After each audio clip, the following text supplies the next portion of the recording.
वक्त्रादशभुजा दशपादाञ्जनप्रभा विशालया राजमाना त्रिंशल्लोचनमालया पुरद्दशनद्रङ्का सा भीमरूपा विभूमिप रूपसौभाग्यकान्तिना सा प्रतिष्ठा महर्षिया एषा सा वैष्णवी माया महाकाली दुरत्यया आराधिता वशीकुर्यात् पूजा कर्तुश्चराचर।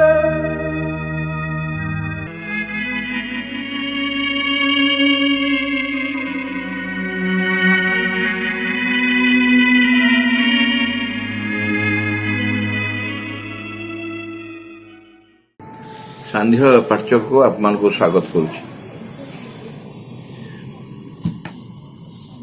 भाई भणी मैंने आज नवेम्बर 4 तारीख पवित्र दीपावली उत्सव। यही दीपावली को आध्यात्मिक धारा रे, वैज्ञानिक धारा रे, सामाजिक धारा रे विभिन्न प्रकार आलोचना कर संपर्क में माँ भी किसी कहते दीपावली को नहीं मुझे सब विषय पछरे आलोचना करी। प्रथम आमर पुराण रे जहाँ अच्छी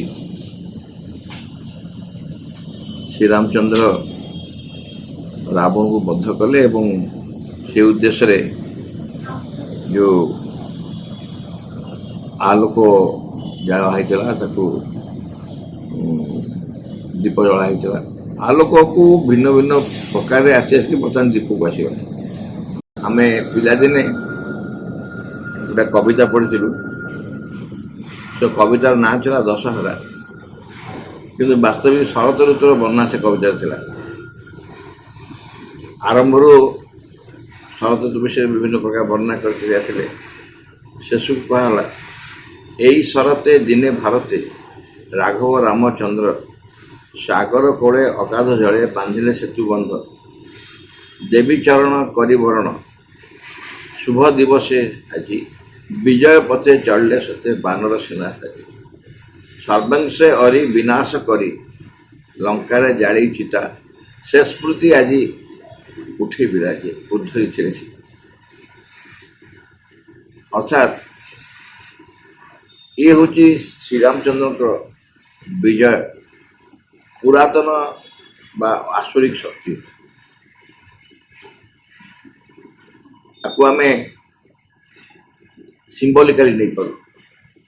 आ गोटे हूँ जोटा वैज्ञानिक धारा वैज्ञानिक धारा कौन हुए ना यही समय स्वाभाविक भाव नेचर रे बहुत प्रकार पोक जोक बाहर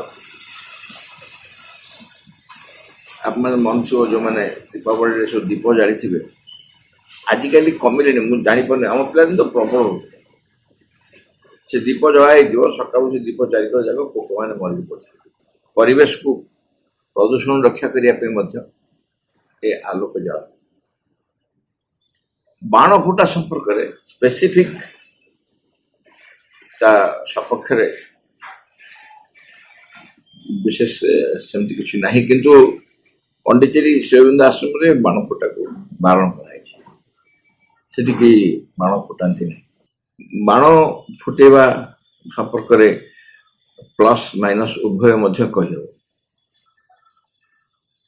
किंतु असल कथा ए दीपावली दिन आम काली को पूजा कर जहाँ को आम महाकाली कहूँ जदिओ स्वाभाविक भाव में जो समाज रे काली बेली जहाँ को बुझा जाए माँ काली महाकाली काली भितर तफात अच्छी कारण काली रूप जो वर्णना है जो प्रकार भीषण मुखमंडल जो प्रकार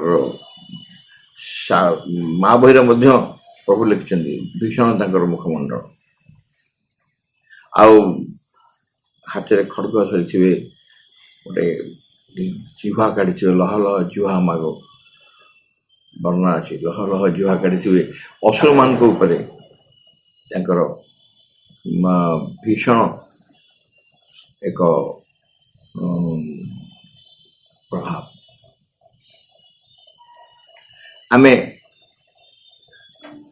ଭଲ ହବ ଯଦି ଆମେ ଆଜି ମହାକାଳୀ ଚାପ୍ଟରକୁ ପଢ଼ିକି ଟିକେ ଆଲୋଚନା କରିବା। ପ୍ରସଙ୍ଗ କ୍ରମେ ଆସିଯିବ ଦୀପାବଳି ସମ୍ପର୍କରେ ମା କ'ଣ କହିଛନ୍ତି। ମୁଁ ଖାଲି ପ୍ରଥମେ ମହାକାଳୀଙ୍କ ବିଷୟରେ ଆଲୋଚନା କରୁଛି। ପ୍ରଥମେ ମାହେଶ୍ୱରୀ ସରିଲା ପରେ ମହାକାଳୀ। ମହାକାଳୀଙ୍କ ପ୍ରକୃତି ଅନ୍ୟ ପ୍ରକାର ମାନେ ମାହେଶ୍ୱରୀଙ୍କ ପ୍ରକାରର ନୁହଁ। ରାଜରାଜେଶ୍ୱରୀ ମାହେଶ୍ୱରୀ ଯେ ସମସ୍ତ ତର୍କ ବୁଦ୍ଧିର ଊର୍ଦ୍ଧ୍ୱରେ, ତାଙ୍କ ଭଳି ନୁହଁ, ତାଙ୍କଠାରୁ ଭିନ୍ନ। ବିସ୍ତୃତି ନୁହେଁ, ଉଚ୍ଚତା। ବିସ୍ତୃତି ଥିଲେ ସିଏ ରାଜରାଜେଶ୍ୱରୀ ମାହେଶ୍ୱରୀ ଦୁର୍ଗା, ଇଏ ହେଲେ ଉଚ୍ଚତା। ଏବଂ ଜ୍ଞାନ ନୁହେଁ, ବଳ ଓ ବୀର୍ଯ୍ୟ ତାଙ୍କର ନିଜସ୍ୱ ବିଶେଷ। ବଳ ବୀର୍ଯ୍ୟ।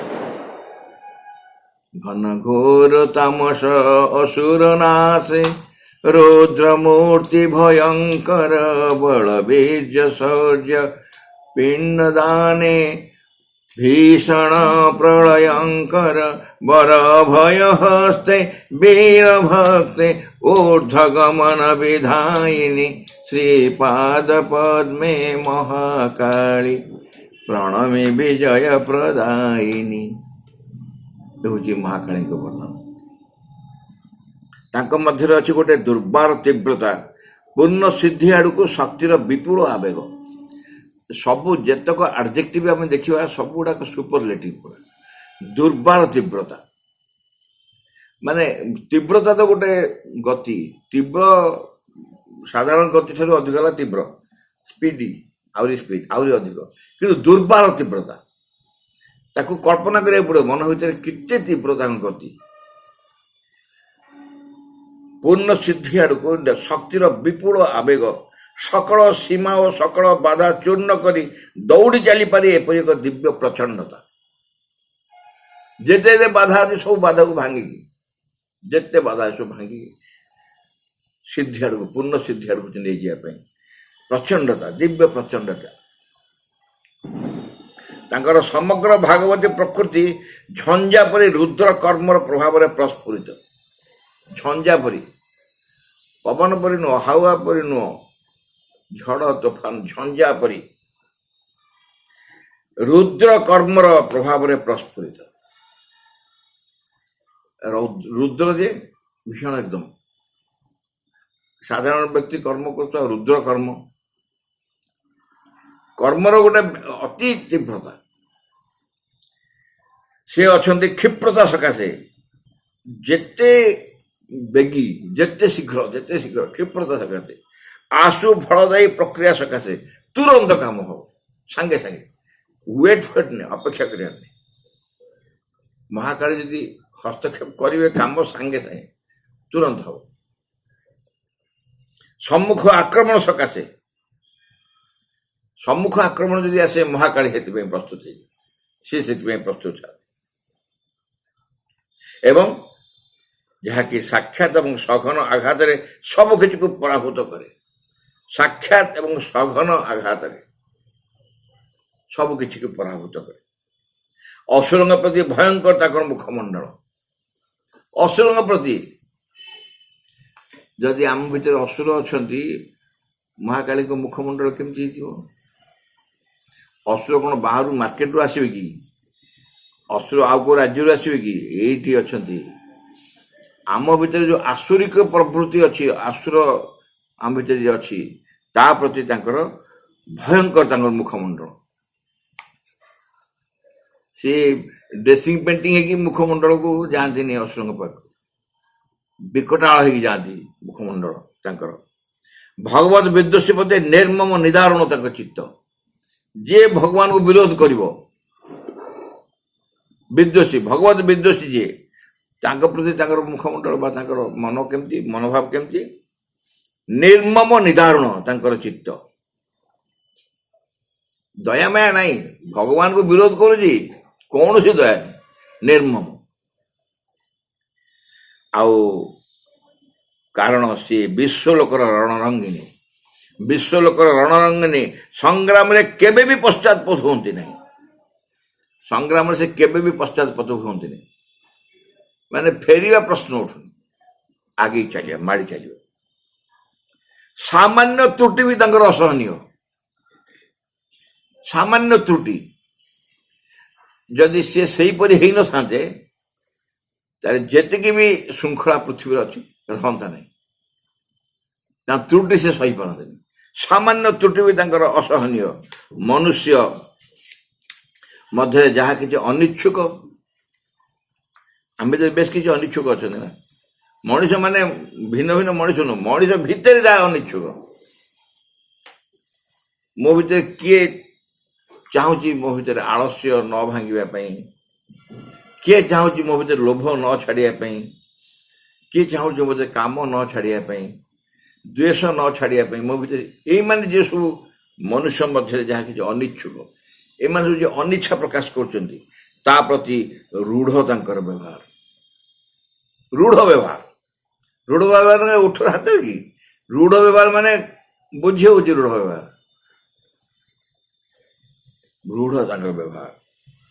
ଯାହା କିଛି ଜୋର କରି ଜ୍ଞାନହୀନ ତମଗ୍ରସ୍ତ ହୋଇ ରହିବାକୁ ଚାହେଁ, ଜୋର କରି ରହିବାକୁ ଚାହେଁ, ଜ୍ଞାନହୀନ ହେଇ ତମଗ୍ରସ୍ତ ହେଇ ଅନ୍ଧକାରରେ ରହିବାକୁ ଚାହେଁ ଜୋର କରି। କବାଟ ଦେଇକି ଯା, ମୁଁ ଏବେ ଉଠିବିନି, କବାଟ ଆଉଜି ଦେଇ ଯା। ଅର୍ଥାତ୍ ତମେ ତମ ଆଡୁ ଚାହୁଁଛ ଜୋର କରି ତମଗ୍ରସ୍ତ ଅନ୍ଧକାର ରହିବା ପାଇଁ। ତମଗ୍ରସ୍ତ ମାନେ କ'ଣ? ଯେ ଅନ୍ଧକାର ରହିବାକୁ ଚାହେଁ। ତାପରେ ସେ କଠୋର ହସ୍ତ, ଯେ ଜୋର କରି ଚାହୁଁଛି ନିଜେ ତମଗ୍ରସ୍ତ ହେବା ପାଇଁ ବା ଜ୍ଞାନହୀନ ହେଇ ରହିବା ପାଇଁ, ତା ପ୍ରତି ତାଙ୍କର କଠୋର ହସ୍ତ। ବିଶ୍ୱାସଘାତକତା, ମିଥ୍ୟାଚାର ଓ ବିଦ୍ୱେଷର ବିରୁଦ୍ଧରେ ତାଙ୍କର କ୍ରୋଧ ସଦା ଉଦ୍ୟତ। ବୋପାଲ ଏସବୁ ଯେତିକି କଥା କୁହାହେଲାଣି, ମହାକାଳୀ ଯେ ହଠାତ୍ ଯଦି କୌଣସି କାରଣ ଆସି ପହଞ୍ଚିଯିବେ ତାହେଲେ, କିନ୍ତୁ ଶେଷକୁ ଅଛି ବଢିଆ ବଢିଆ କଥା। ମିଥ୍ୟାଚାର ଓ ବିଦ୍ୱେଷର ବିରୋଧରେ ତାଙ୍କ କ୍ରୋଧ ସଦା ଉଦ୍ୟତ। ଯେ ମିଥ୍ୟାଚାର, ବିଶ୍ୱାସଘାତକତା, କଠୋର ହସ୍ତ, ସେ ସେମାନଙ୍କ ପାଇଁ ସେ କଠୋର ହସ୍ତ। ବିଶ୍ୱାସଘାତକତା, ମିଥ୍ୟାଚାର ଓ ବିଦ୍ୱେଷର ବିରୁଦ୍ଧରେ ତାଙ୍କର କ୍ରୋଧ ସଦା ଉଦ୍ୟତ। ସଦା ଉଦ୍ୟତ ତାଙ୍କ କ୍ରୋଧ। ନିଦାରୁଣ ଦୁଷ୍ଟ ଇଚ୍ଛା ତାଙ୍କ ଚାବୁକର ଆଘାତରେ ତତ୍କ୍ଷଣାତ୍ ଜର୍ଜରିତ ହୁଏ। ଦୁଷ୍ଟ ଇଚ୍ଛା, ଦୁଷ୍ଟ ଇଚ୍ଛା ଆମ ସମସ୍ତଙ୍କ ଦୁଷ୍ଟ ଇଚ୍ଛା ଅଛି।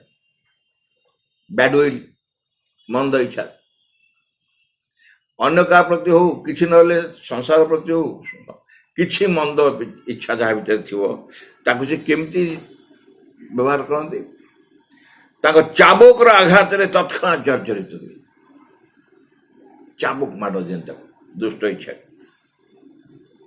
ଭାଗବତ କର୍ମରେ ଔଦାସୀନ୍ୟ, ଔଦାସୀନ୍ୟ, ହଁ କରିବା, ହଁ ଆଣନ୍ତୁ ଯଦି କରିବା କଥା କରିବା, ଗୋଟେ ପାର୍ଶ୍ୱକର କରିବାକୁ କହୁଛନ୍ତି କରିଦେବା।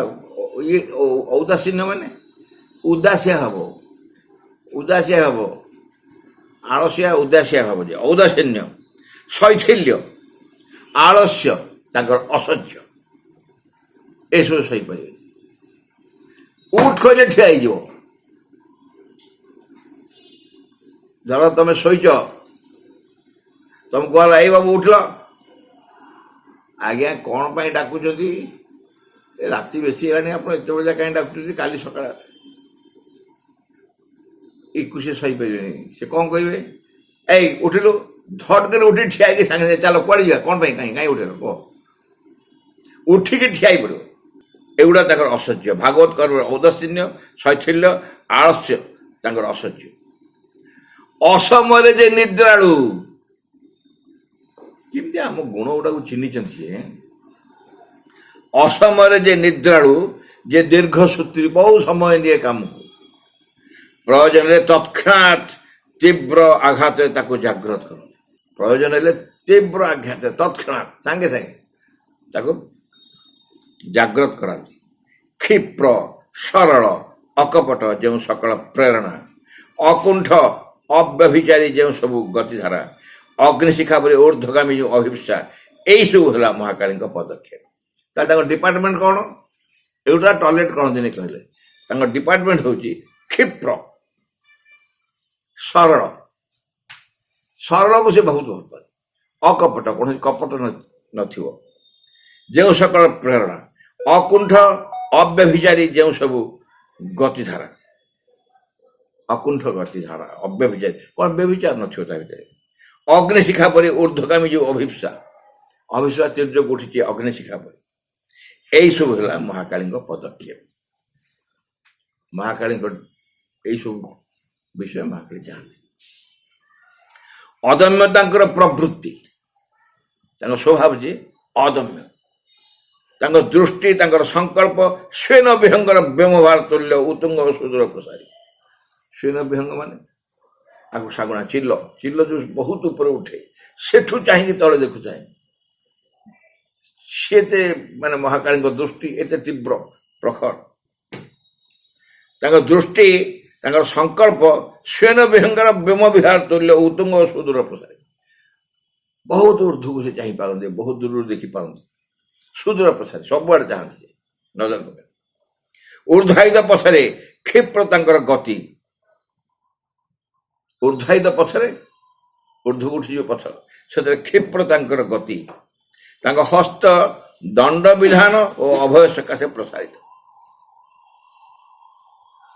हाथ ताकर कौन करे दंड विधान और अभय उभय दंड भी देवे अभय भी देवे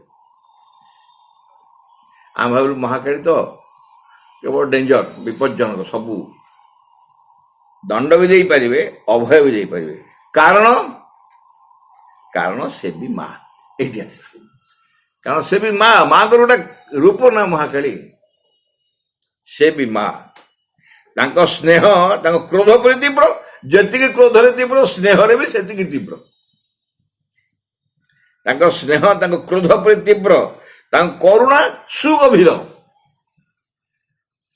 प्रबल कारुण्यक एपटे जी क्रोध आचरण कर करुणा प्रकाश कर करुणा सुगभीर और आवेगमय प्रचंड श्रद्धा करते प्रचंड भल पाती जदि निज शक्ति सह आसवा दिया हुए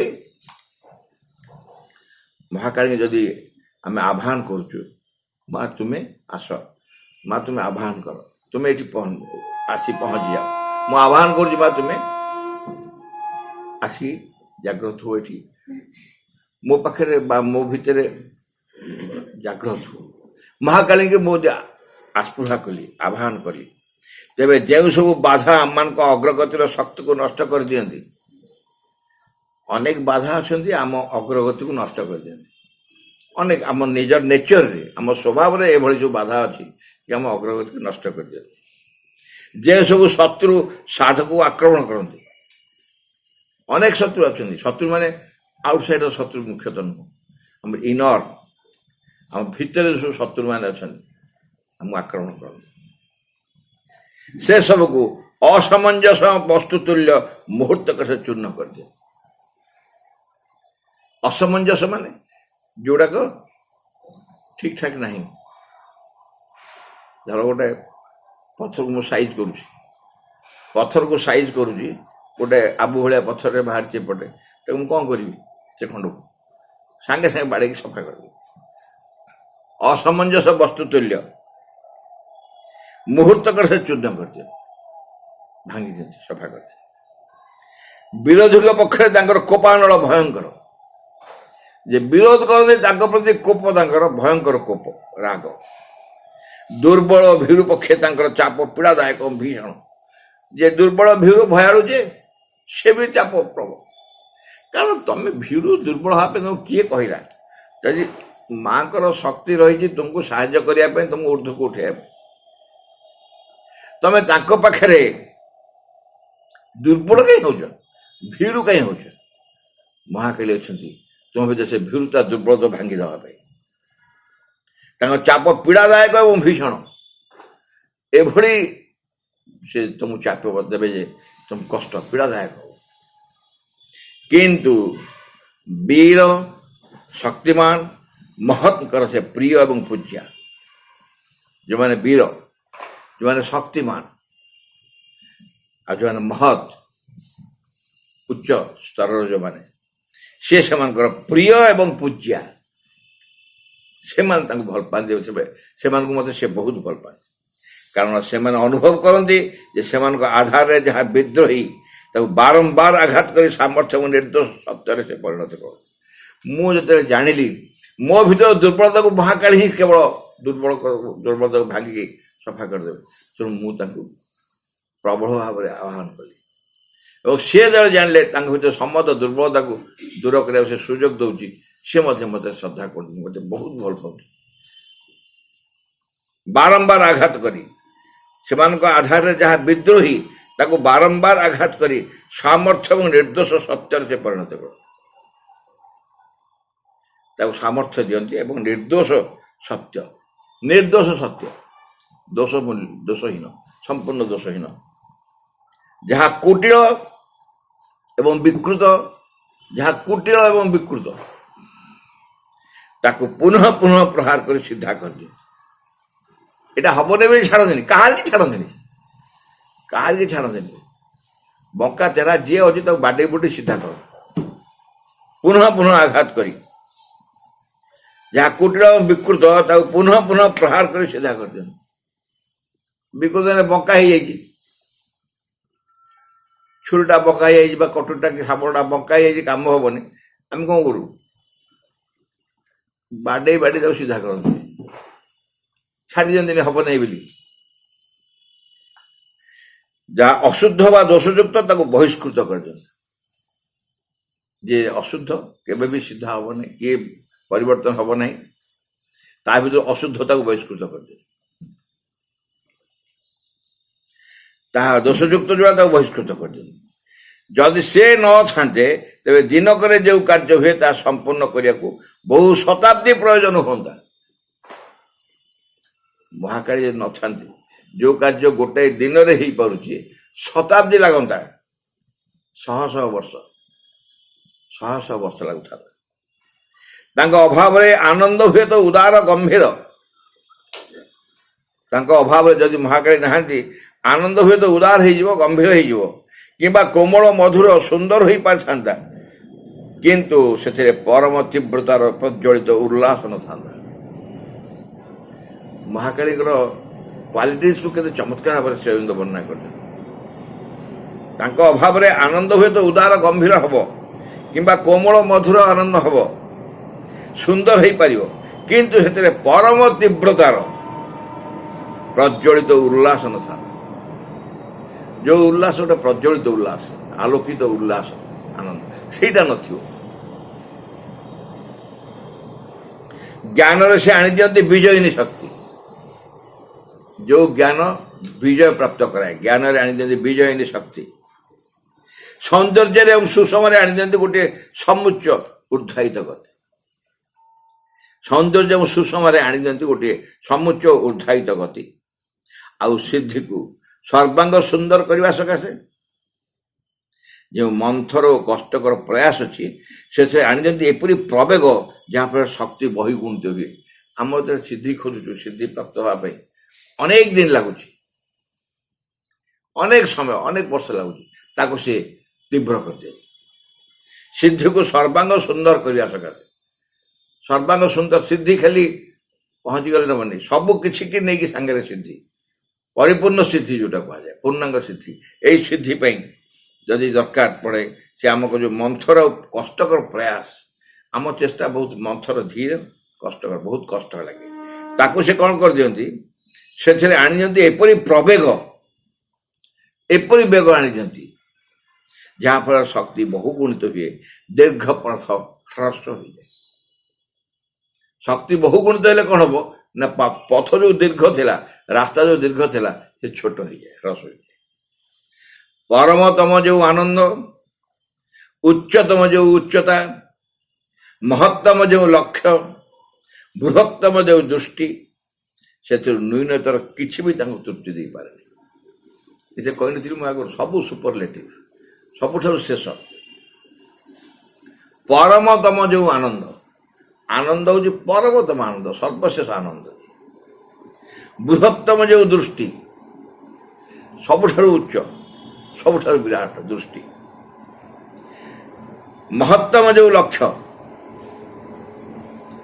ସବୁଠାରୁ ଶ୍ରେଷ୍ଠ ମହତ୍ତମ ଯେଉଁ ଲକ୍ଷ୍ୟ, ଉଚ୍ଚତମ ଯେଉଁ ଉଚ୍ଚତା, ଏଥିରୁ କିଛି ବି ନ୍ୟୁନ ତାଙ୍କୁ ତୃପ୍ତି ଦେଇପାରେନି। ଏଥିରୁ ସାମାନ୍ୟ ସୂତାଏ ବି ଉଣା କିଛି ତାଙ୍କୁ ତୃପ୍ତି ଦେଇପାରେ ନାହିଁ। ତାଙ୍କର ଅଛି ଭଗବାନଙ୍କର ବିଜୟିନୀ ଶକ୍ତି। ଭଗବାନର ଯେଉଁ ଶକ୍ତି ବିଜୟ ଲାଭ କରେ, সেই ବିଜୟିନୀ ଶକ୍ତି ତାଙ୍କର, ଆଉ ତାଙ୍କର ତେଜ, ଆବେଗ ଓ କ୍ଷିପ୍ରତାର ପ୍ରସାଦରେ, ତାଙ୍କ ତେଜ, ଆବେଗ ଓ କ୍ଷିପ୍ରତା ହେଉଛି ସେଇ ବେଗ, କେତେ ଶୀଘ୍ର ତାଙ୍କ ତେଜ, ଆବେଗ ଏବଂ କ୍ଷିପ୍ରତାର ପ୍ରସାଦରେ ଆମମାନଙ୍କର ଲାଭ ହୁଏ ପରମ ସଂସିଦ୍ଧି। ପରମ ସଂସିଦ୍ଧି ଅର୍ଥାତ୍ ବିଜୟ ଲାଭ, ଶେଷରେ ସିଦ୍ଧି ଲାଭ, ପରମ ସଂସିଦ୍ଧି ଲାଭ ହୁଏ। ପରେ ନୁହଁ, ଯଦି ସମ୍ଭବ ହୁଏ ଏହି କ୍ଷଣି ସାଙ୍ଗେ ସାଙ୍ଗେ। ଇଏ ହେଉଛି ମହାକାଳ। ସବୁ ଯାହା କିଛି ସର୍ବୋତ୍ତମ। କାରଣ ମଣିଷର ନେଚରରେ ଦୁର୍ବଳତା ମାନେ ଏତେ ଭରପୁର ହେଇ ରହିଛନ୍ତି। ଯଦି ମହାକାଳୀ ନଥାନ୍ତି, ମହାକାଳୀ ଯଦି ନଥାନ୍ତେ, ମଣିଷମାନେ କେବେ ବି ଅଗ୍ରଗତି କରିପାରନ୍ତି, ପାଦେ ବି ଆଗେଇ ପାରିବେନି। ମହାକାଳୀ ହିଁ ତାଙ୍କ ଭିତରେ ଏହି ପ୍ରକାରର ଏକ ବେଗ ଆଣି ଦେଇଛନ୍ତି। ତ ମା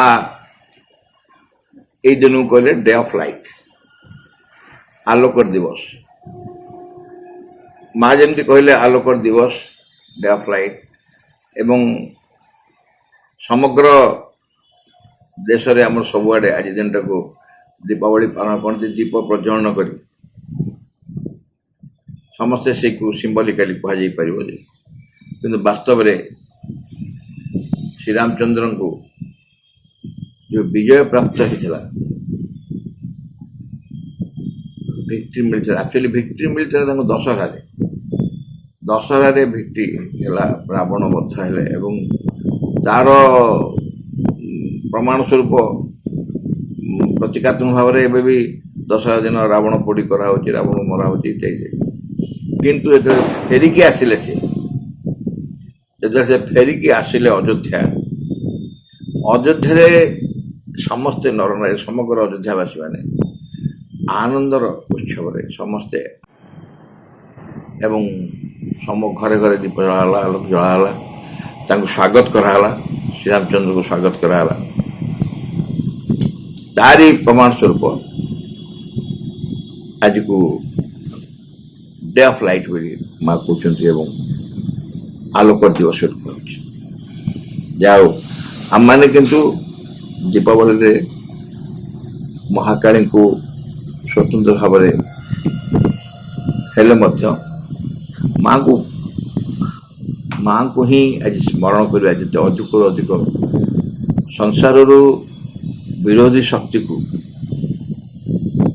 ବିରୋଧୀ ଶକ୍ତିର ସମସ୍ତ ପ୍ରଭାବକୁ, ଆମ ଭିତରୁ, ମଣିଷ ଭିତରେ ବିରୋଧୀ ଶକ୍ତିର ପ୍ରଭାବ, ତାକୁ ମହାକାଳୀ ନଥିଲେ ଦୂର ହେବା ମୁସ୍କିଲ କଥା, ଅସମ୍ଭବ। ସେ କାର୍ଯ୍ୟ ମାଙ୍କର ମହାକାଳୀ ଶକ୍ତିରେ ହିଁ ଶୁଦ୍ଧ କରାଯାଉଛି। ମଣିଷକୁ ସମ୍ପୂର୍ଣ୍ଣ ଶୁଦ୍ଧ କରିବା ପାଇଁ, ସମ୍ପୂର୍ଣ୍ଣ ଦୋଷମୁକ୍ତ କରିବା ପାଇଁ, ଆଉ ତା ଭିତରେ ଆଳସ୍ୟ ଯାବତୀୟ ପ୍ରକାର ଦୁର୍ବଳତାକୁ ଭାଙ୍ଗିକି ଚୁରମାର କରିଦେବା ପାଇଁ ମହାକାଳୀଙ୍କ ଶକ୍ତି ହିଁ ପ୍ରয়োଜନ। ମହାକାଳୀଙ୍କର ଶକ୍ତି ନଥିଲେ ଏସବୁ ହେବା କେବେ ବି ସମ୍ଭବ ହୁଅନ୍ତା ନାହିଁ। ଆମେ ଦୀପାବଳିରେ ମାଙ୍କର ସେହି ରୂପକୁ ବେଶୀରୁ ବେଶୀ ସ୍ମରଣ କରିବା ଏବଂ ଆଲୋକର ବିଜୟ ବୋଲି, ଆଲୋକ ଦିବସ ବୋଲି ମା କହିଲେ ଡେ ଅଫ୍ ଲାଇଟ୍, ତାକୁ ସ୍ମରଣ କରିବା।